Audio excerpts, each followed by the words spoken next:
ఏం వాగ్దానాలు చేశారంటే అధ్యక్ష, 250 గజాల ఇళ్ల స్థలం ఇస్తా అన్నారు. ఆ ఇళ్ల స్థలంలో ఇల్లు కట్టుకోవడానికి 5 లక్షలు ఇస్తా అన్నారు. 4,000 పెన్షన్ ఇస్తా అన్నారు. 10 లక్షల హెల్త్ ఇన్సూరెన్స్ ఇస్తా అన్నారు. ఉద్యోగం ఇస్తా అన్నారు. ఇలాగ అనేక వాగ్దానాలు చేశారు అధ్యక్ష. నాకు నిజంగా చాలా సంతోషం అనిపించింది అధ్యక్ష. కానీ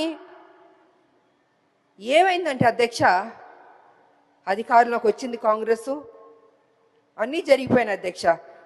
చూస్తూ చూస్తూ 2 సంవత్సరాలు అయిపోయింది అధ్యక్ష. ఇంతవరకు మా ఉద్యమకారులకి మా ప్రభుత్వం ఇవ్వలేదు అధ్యక్ష. అది కొంచెం నాకు బాధగా అనిపించింది అధ్యక్ష. ఎన్నో స్కీములు మనం అనౌన్స్ చేస్తున్నాం, పెడుతున్నాం.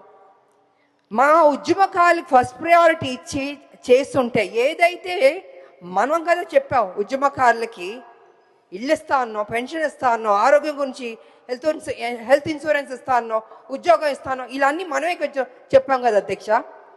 అవన్నీ చేస్తుంటే ఆన్ టైంకి ఫస్ట్ ప్రయారిటీ ఇచ్చి ముందే చేస్తుంటే గౌరవంగా ఉండేది అధ్యక్ష.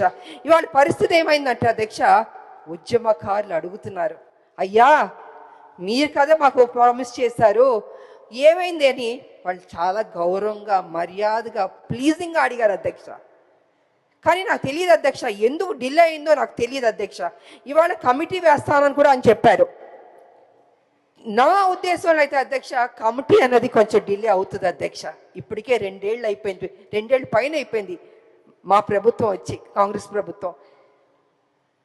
తొందరగా వాళ్ళకి ఏం మనం వాగ్దానం చేస్తే బాగుంటుందని అధ్యక్ష.